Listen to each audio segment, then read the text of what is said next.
me just turn myself back down now, so now I can actually hear myself.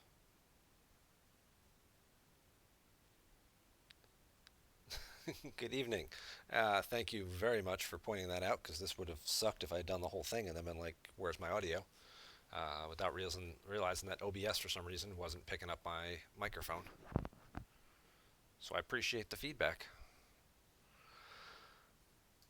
All right, so we'll note that 7 minute mark. Edit out that first 7 minutes when I move it over to YouTube later. But good evening, everybody. Welcome back to the channel. I'm going to do a little live stream here, talk about the Ferengi arc thus far. We were talking about I was talking a little bit about the Devore, Frisia here, which is, kind of underwhelming right out the gate. As others have pointed out, the warp range on it, not great. It starts at 36, which means you need like a warp officer in order to reach even the beginner Latinum systems. Grush does work out pretty well for this because he also does add protected cargo to it, but even with protected cargo, with him and T'Pring, I'm only at 22,000. It mines at about 40,000 an hour, so like every half hour you have to kind of run it back and forth, and that's underwhelming. The amount of parts you need to even upgrade it is also underwhelming. You're talking about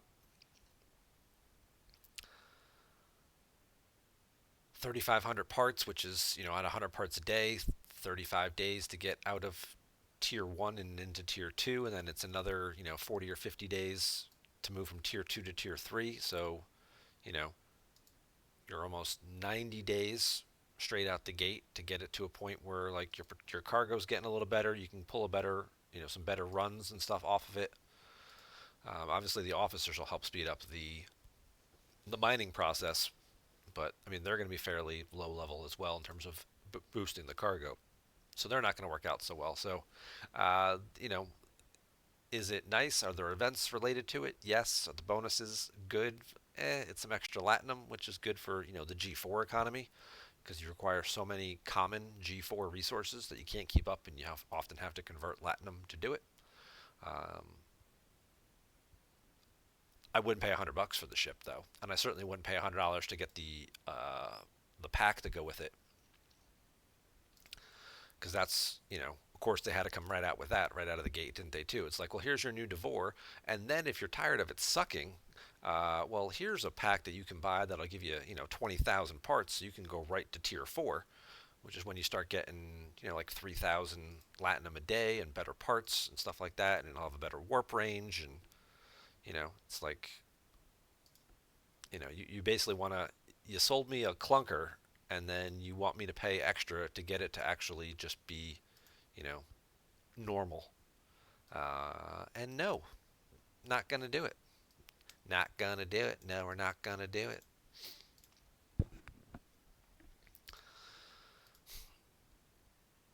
Overall, the officers again still look interesting. Haven't unlocked any of them yet.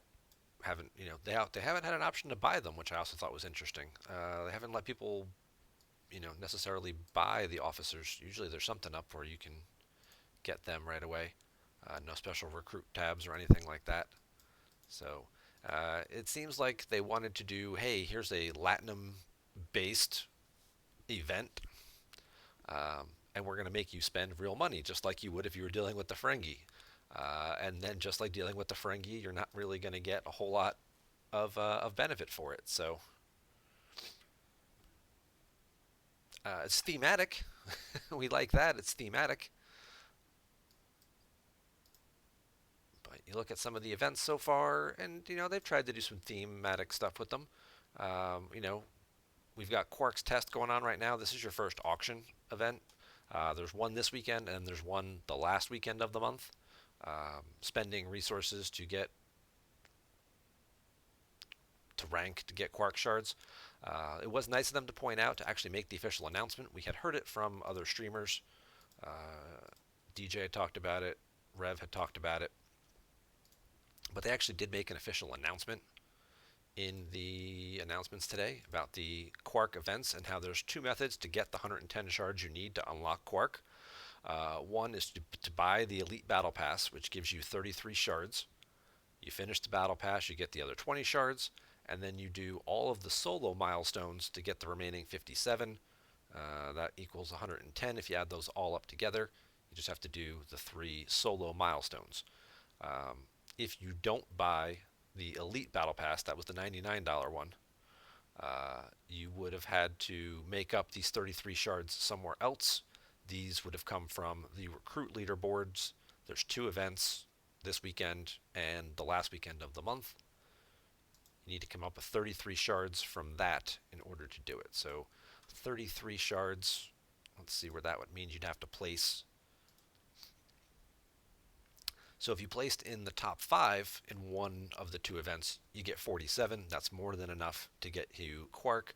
If you place 6th through 10th in one, that's 29. You'd only have to place uh, 26 to 50 to get the other 8. That would give you 37. That would be more than enough.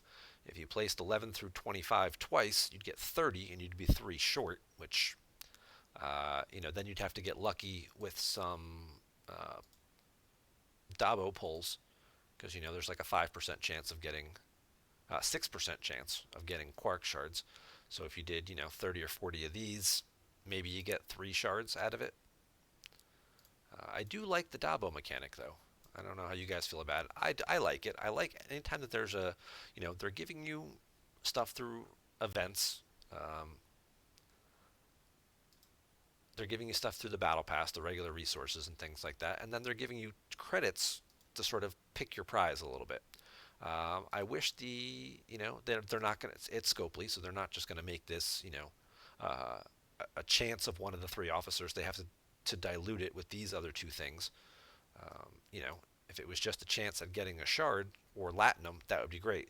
Throwing in the speed up at 70% for a 15-minute speed up, like, give me a flip and break. Make this a better speed up. What does a 15-minute speed up do? A 15-minute speed up is nothing. This is garbage as far as I'm concerned. No matter what level you are, even if you're like you know, level 5, just starting in the game, a 15-minute speed up is junk. Um, and the fact that they give those out as regular prizes is sort of insulting at this point. Um, make that a 3-hour speed up. That's actually something significant. Um, make that a 1-day speed up. I'm converting something. Give me a prize for it.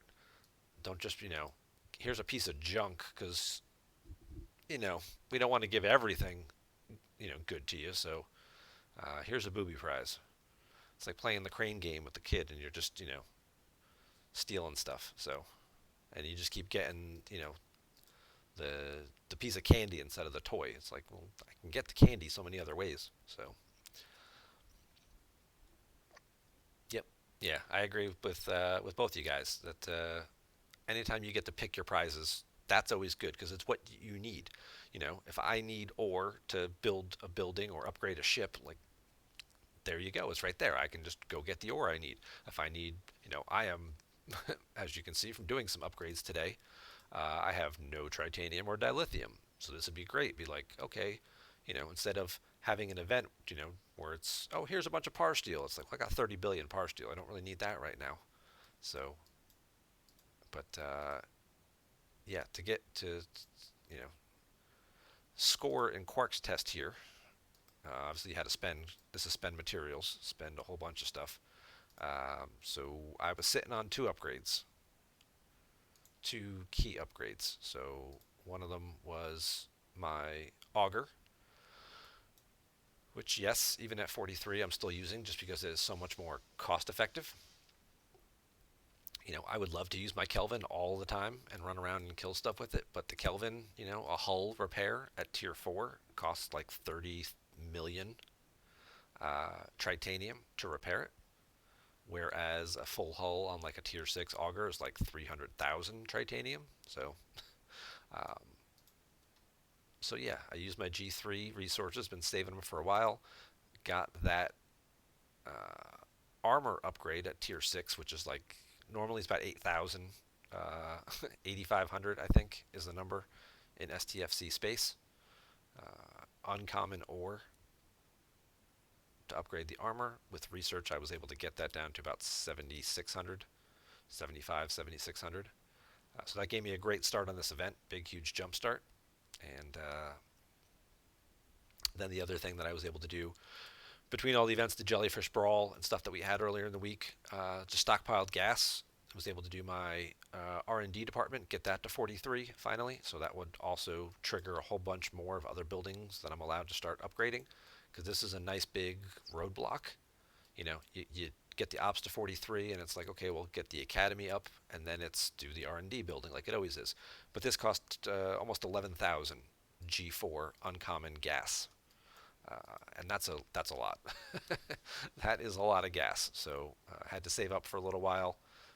Again, sort of seeing the roadmap, knowing how these events were going to play out. I was like, hey, there's a big auction coming up the first weekend. Let's not do it. Like, I could have done it 3 days ago, but it's like, no, let's sit on it. Let's wait. Let's go mine.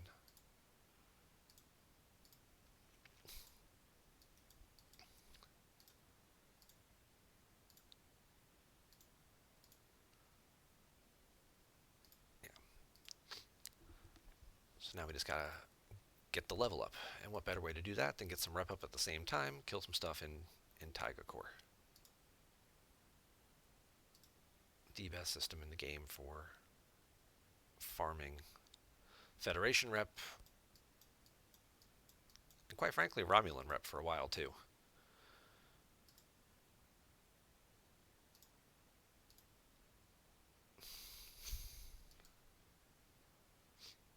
And then looking at the other events that they threw at us, advanced technologies.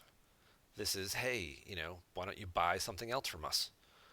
It's not like you haven't, we haven't tried to convince you to spend enough money. This event is solely for completing the new Prime Station combat research. They just added it to the game. If you complete that research, that's all you have to do. You get 603 million tritanium, plus the same in tokens, plus a whole bunch of, whatever your level is. This will be level dependent, obviously. So for 43 for me, I'm getting a whole bunch of tritanium, which I would love to have, and then a whole bunch of extra crystal as well. But the only way to get this is that's another thing to buy through the store. In your research interior, I know I'm jumping around a lot. In your combat tree, they just added this wonderful thing. Prime Station Assault increases damage when attacking a station by 100%, and it costs 600 grade 5 uncommon ore. Now, completing this will give you a huge point boost for the Quark leaderboard, which is nice, because if you look at G5 rare is 300 points, and that was, what did we say, 600? So that's, yeah, like 180,000 points. So that's a nice little boost there for doing that. But again, it's something else you have to buy. You spend $100, you get some resources, you get some crystal, you complete the event, and then you get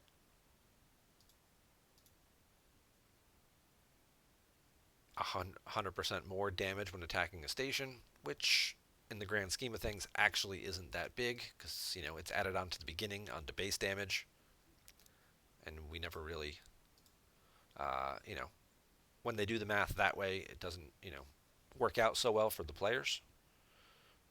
It keeps things from getting out of control. I understand that, because you have these things, if they started stacking on top of each other, it would get pretty ridiculous. But given some of these large ships that we're dealing with in the game these days, it's already pretty ridiculous. So when I have a 135 million strength ship, a Crozier, attacking my base the other day, it's like, yeah, not really a whole lot you can do about that if you're not shielded. So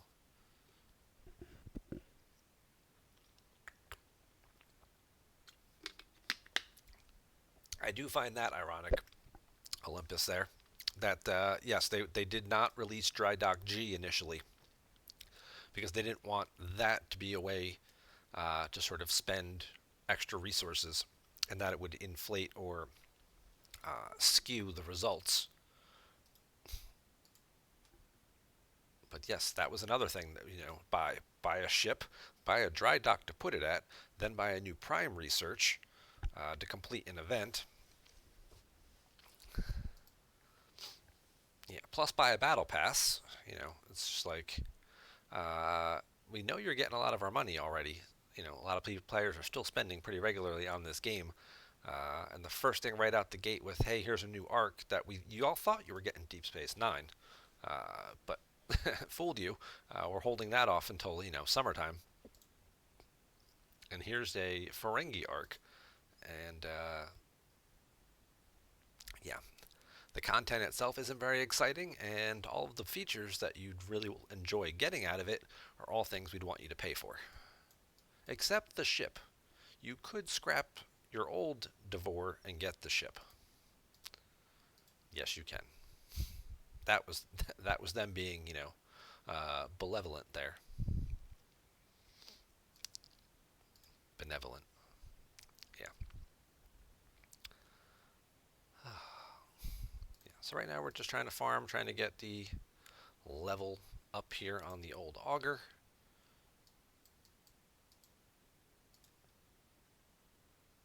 Plus pick up some chests and some rep in the process. But yeah, the Devore's underwhelming. The parts that you need, kind of underwhelming. Make sure I do all these now.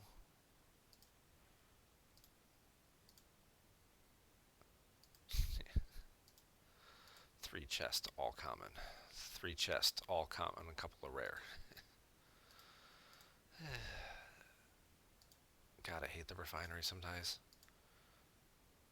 It's like, oh yeah, well, we don't think that the prime way you should get resources in this game should be through your refinery.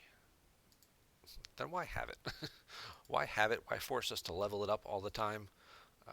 Why trigger so many different components and things through it? If you think the prime way we should get stuff is through actual events, then why force us to go through this charade every day and just nickel and dime our way to the top?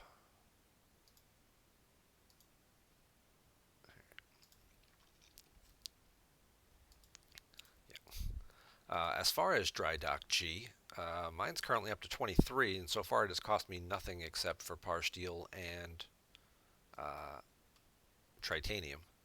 So at some point, obviously, that will change and increase, and there'll be some materials involved, but that obviously takes a while to get there. This ghost ship has been here for months, by the way.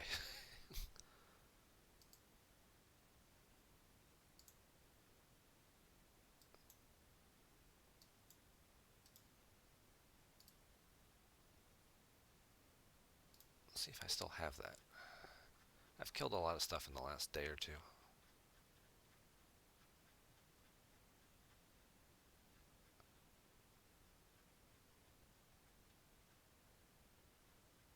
I don't know if I still have. There it is. This will be the Crozier. 139 million going against my base. Did not do a whole lot to it. Did not put a whole bunch of stuff into it. The fact that a level 59 can attack a level 43, still something in this game that they just either don't understand that it drastically needs to be fixed because it's ridiculous how far apart these things are, or they don't care because they want to make sure that they keep the whales who are at level 59 engaged in the game, so they just keep spending, which is probably the more likely of the two. Personally, I think it'd be better if it was like you could only attack people within 5 levels of you, 5 levels up, 5 levels down. Once you get over like level 25, kind of start stretching, just kind of make that a fixed gap. Um, but yeah, I mean, there's a guy who's 16 levels above me, and his one ship is bigger than my entire base with 4 ships docked. Um, of course, I'm going to lose that fight. I just have to make it as expensive for him as possible.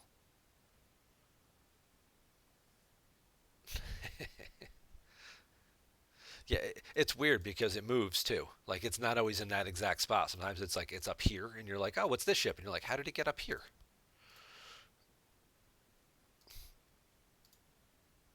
And from what I understand, like I'm on server 40. From what I understand, there's people on other servers too who have ghost ships in Tigor as well. So it's like, can you just fix it in all of them? That's good enough. We don't want to go too far OPC there. Don't want to make it too attractive for somebody to come by and pick off my miner or somebody who might be watching. Because you never know who's watching.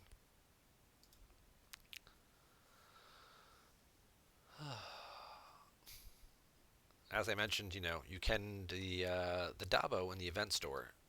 These are some good prizes and good ways to get some officer shards.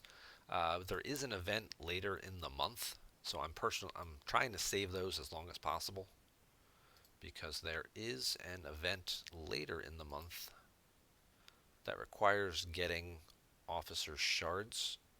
I don't know if it's one of the Quark tests.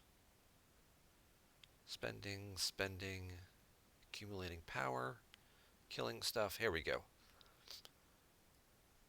Recruit officers to your crew.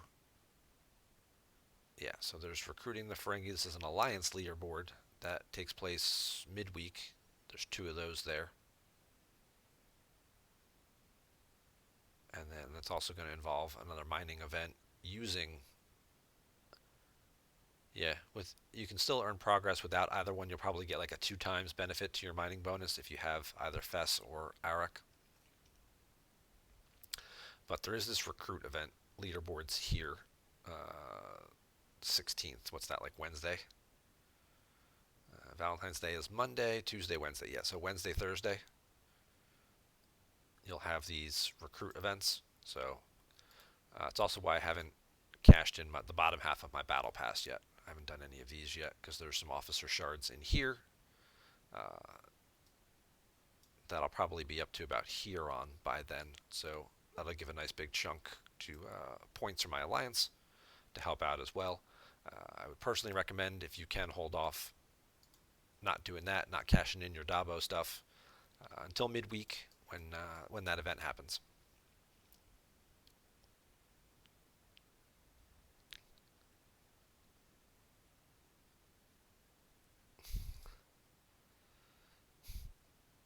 Server 22, you've got something in one of your swarm systems that just sort of floats there. Yeah. Green data node in server 61, totally empty. Oh yeah, it's always the attack node. Yeah, there's definitely some nodes floating around too that are broken. I want to say we've got one on server 40. It's a gas node. I think it is in like Andoria or Tau Ceti, one of these. Oh, this is a Latinum system now. Yeah, it was always like one of these nodes that was always 100 times, always empty, just broken. And anytime you try and click on it, it's like, do you want to attack something? Like, there's nothing there. There hasn't been anything there in like 2 months. Um, but I think it was in Andoria, and it looks like they recoded that to a Latinum system now. So they changed a few systems around. But the other thing I did notice, so you have your concentrated Latinum system, right? This used to be a Tritanium system. So now sometimes when these nodes complete, they refresh as Tritanium nodes. Like, again, what's up with that? Now I have to grind through 45,000 Tritanium and then hope to flip it back to a Latinum node? Oops. Bad Scopely.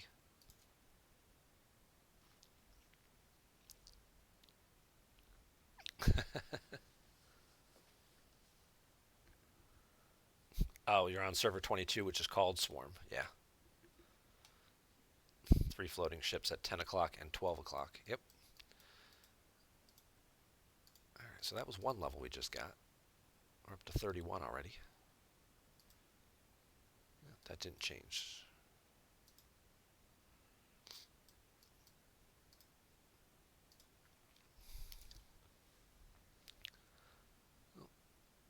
So we do have one of my territories captures is going on right now, but we're kind of landlocked on that one, so it's like an auto win, which is nice because then it means I can sort of keep doing what we're doing here.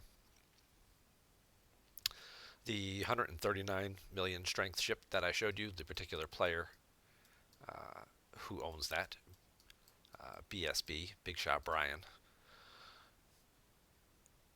is at war with us. So he'll be flying through the system, picking off any of the ships that are there. So as long as we don't need to really contest it or defend it, we'll save the hulls, save the resources, and fly something in, get our 1 point, and call it a day. Put a couple Rialtas there, fly him around, run him away from him for a minute or two, and then you know win that territory 1-0.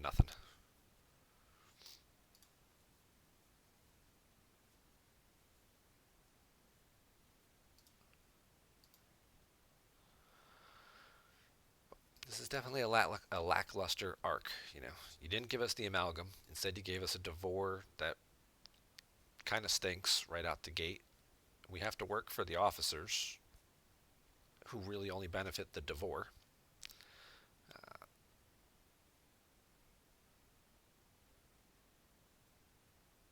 There's some decent resources and stuff that are being paid out in the Battle Pass. The Elite Battle Pass does have some rare Armada directives, and then of course you do have the Davo store. So you've got the opportunity to get what you need here. You might just load up on away team XP, trait XP, since it costs so much. I love pointing out the number with this. I don't know. I'm fascinated by the number that it costs 323,000 trait XP to take one epic officer from 0 all the way through to max out their 3 abilities, which is 9 months. If you only did your daily mission, it would take you 9 months to max out one officer. And there's like 5 epic officers that you'd want to max out. So Oh, absolutely. This is they came off a good arc with duality, and you got the Wharf, and you got the Amalgam, and Lursa and Baitor, and that whole little Gowron and Martok, who are good officers as well. And this is the filler content. This is we need to space out um, our content, our new thematic stuff. They did the next generation, they did the original series, they did Discovery, all in like the last 14 months or so.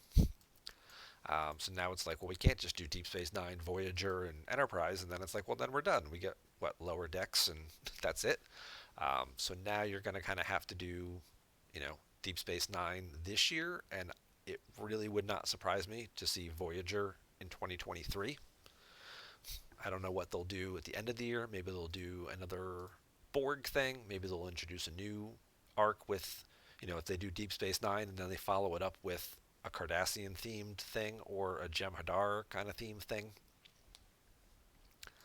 Um, Maybe they'll do something like that, a Dominion kind of thing to finish up the year, and then maybe get into Borg in next winter, and then lead into next summer 2023 with a Voyager arc. Borg ties in well with Voyager because there's so much interaction there with 7 and 9 and stuff in the later seasons. So you got the Picard TV series a little bit too, but there's not very many characters in that. And there's like one little ship. Picard's got 5 or 6 characters. We already have Picard in the game. I'm sure by then we'll already have 7 of 9 because she'll be a very popular character when they do Voyager. It's like, here's Bruce Maddox. You're like, great, thanks. What officers do I suggest maxing first as far as trait XP? Good question. I did do a separate video on that, just all about trait XP, but as long as we have the time. So let's go look at the old away teams. It does sort of depend on which missions you are sort of aiming for. Um, as far as your Borg missions go, Fluffy here is a great one. Um, he's got assimilated. Usually they need minor. Fluffy gets you more Fluffy shards. He also does the one that gets you the Borg nanoprobes. So he's a very good one to offer to work on upgrading because he's got multiples of these. He's got assimilated, he's got minor, and then the Fluffy one is the one specifically for the nanoprobes. So he doubles up nicely. Other key officers, if you really like the Discovery crew and you want Burnham shards, Mud has three, but these are pretty much the only missions he's really good for. He's not quite as universal. Spock here, Mitchell is a good one. Mitchell doubles up with a few of them. Ambitious is a pretty popular one. Tactical is a pretty popular one in terms of uh, a lot of overlap. Um, this Spock shard mission, which is an epic mission, also requires psionic. He's one of the only characters that has that. So Mitchell's a good one. Plus, Mitchell's not a guy that you're using anywhere else. Um, and then as far as other officers, we'll pull those up in a second here. Go down and look at our rares. Carol's a good one. Carol. Carol's got scientist and physicist, which overlap with a lot of missions, particular ones that pay out Federation credits. Um, and then focused is in a couple of missions as well. But the scientist is in a lot. Physicist is in a pretty good number as well, so she's a pretty good one to get leveled up. Eurydice is in the ones, so Eurydice is in the ones that give you Latinum.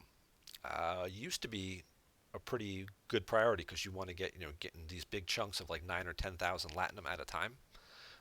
She would be great for the missions they're only like 1 day missions. They require charismatic and then trader. So getting her boosted up. But now they just gave us a new whole mechanic to source Latinum and in large chunks of it on a daily basis. So waiting on that mission. She's kind of less significant now.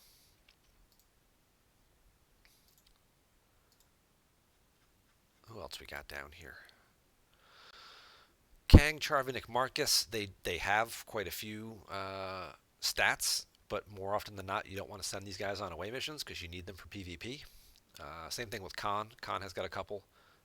The Muds have good ones like Mud. This Mud is good for the mission that gets you data shards and a couple other ones. This Mud is good for getting Burnham shards. Um, your Borg guys here, not so much. None of these guys do you really want to invest heavily in. I think Troy is another one who has Perceptive, shows up in a couple of key missions. Empathic, she's the only one who has it. But again, Troy's one you're going to kind of want to not want to tie up in an Armada for. Because I'm sorry, in an away team mission, because you kind of need her for higher level armadas. If you're trying to do deep space epics, she's incredibly helpful for somebody to have her. You only need one person to have her, but Troy uh, lowers the crit chance. So crit chance of the Armada target by 15%. If you put Beverly with her, boosts up to 17%, and that pretty much guarantees that the Armada will never have a critical hit. Even if you get destroyed, she lowers it right off the bat. So, you die round one. You, you know, put her on your Discovery, start an Armada. Her ability triggers the Armada never crits. You die, but who cares? You let everybody else, who's bigger than you, kill the Armada, and then you get the setter's chest for it. If you have the muscle to do it, it's certainly a viable strategy. So, to answer the original question, Carol's good, Fluffy's good, 10 of 11. I just want to, I still want to refer to everything by tens, but they added an 11th Borg, so they had to rename them all. Gorkon's good for getting Klingon credits. The Romulan credit ones are usually a Charvanek, not so much Nero. It's more Charvanek. Um, you use her a little less in PvP, I find, than the other two, just because of the way ship diversity usually shakes out.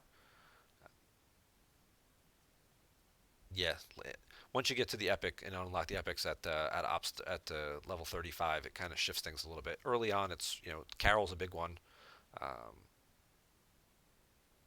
maybe Mud, maybe Eurydice. Crass isn't bad either. He's got analytical. He's got advisor, which goes for some of the Klingon missions to get Klingon credits. Kind of also depends too what your faction, which one you're hunting for. Because if you're gonna, if you need Klingon credits to build Klingon ships, you'd kind of steer it more that way. And Carol would be less helpful for you because you don't need Federation stuff. You need Klingon stuff. Uh, But those are just a few thoughts. Landscape looks different. Yeah. Yep, definitely. All right, we got time to get a little more. We got time to get a little more.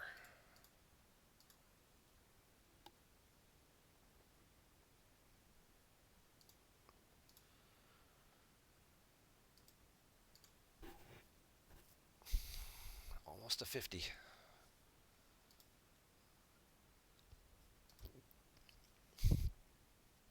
Just in case nobody told you this, there's a slightly better. Uh, there seems to be slightly better odds of getting, stuff, higher end stuff, if you pull your chests in lots of 50.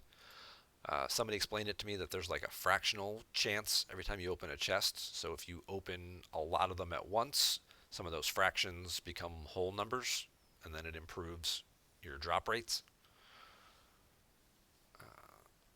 So you always try and pull them in larger amounts. 50 is what you normally can pull at the max at once. So we always like to try and pull in 50s.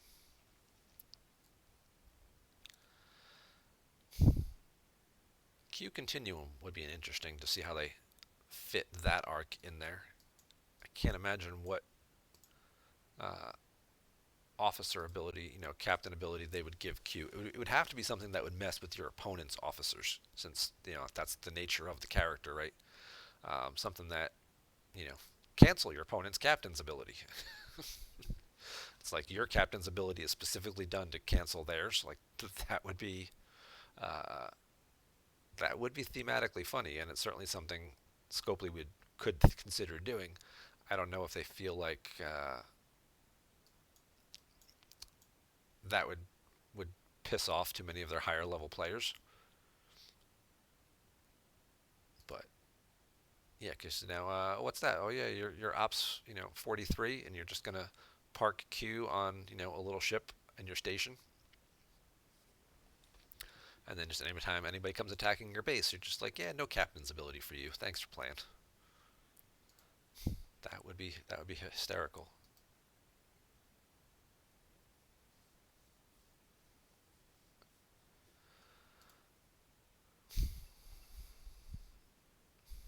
I did pick up Dry Dock G, and right now really all I'm using it for is base defense. I don't have the patience really to have 4 mining crews out right now.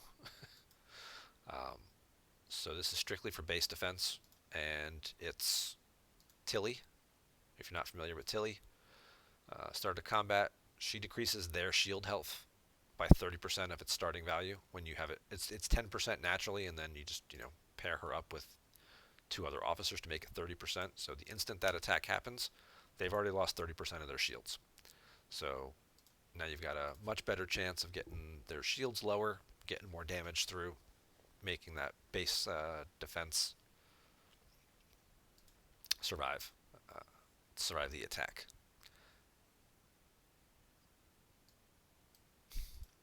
The other option you could do with her and somebody else to give you a 20% boost, and then have the third officer be Harrison if you had them. So now you're lowering their shield health by 20%, and then Harrison's ignoring 60% of their shield for the first round. So all your ships and all your defense cannons are just hitting straight through to the hull in round one.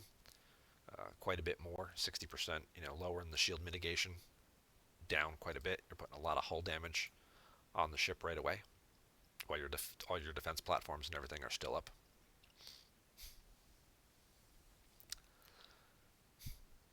Yeah, Crass has an interaction as far as officer abilities, but there he is. He decreases the effectiveness of it by 20%, and then if you have the right synergies, he can lower that even further.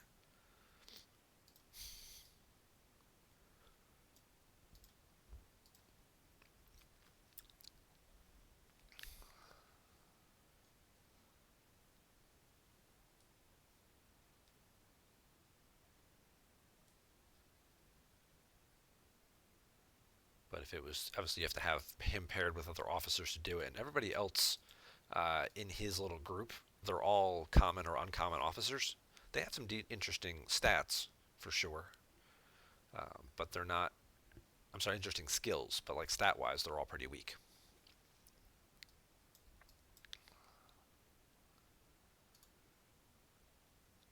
Looking forward to officer recruit events. It's been a while since we had one based on officer shards gained and not ultra recruit tokens spent. Yeah, they've kind of been mixing those up the last couple months. Yeah, it's nice when it's not always just spend all these tokens, get these points, where it's a little more specific. Curious to see if they do any type of event that gives, like they've done in other events, like with the Borg pack or with a TOS pack, where you just open it and you only get officers specific to that group. I wouldn't expect it in this particular arc. I would expect them to say, well, hey, you got some officers through your battle pass. You can use your Dabo tokens to get other officers. But then again, it's Scopely, and if they can find a way to sell something, they absolutely will. So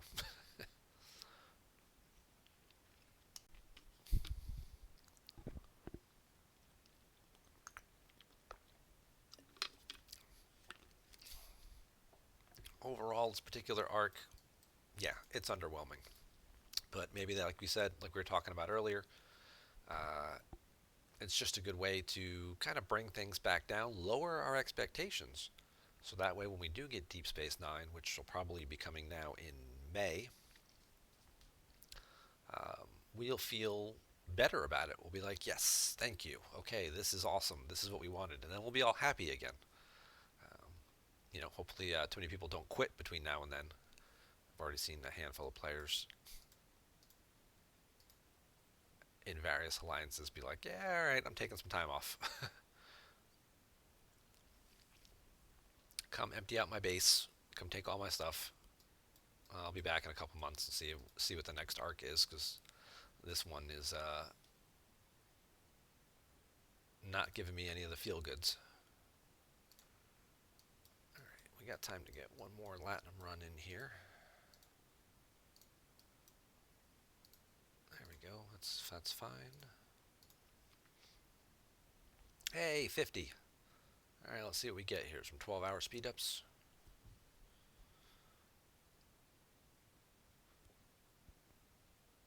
3 12-hour speed ups, 4 relocation tokens. Not sure what's up with the graphics right now. Might have to reset this. 2 Burrell, 3 Cavorts. I'm tired of getting these blueprints. I think I can build like 4 of them by now. That's the one thing we've been asking for a long time now and still haven't quite gotten.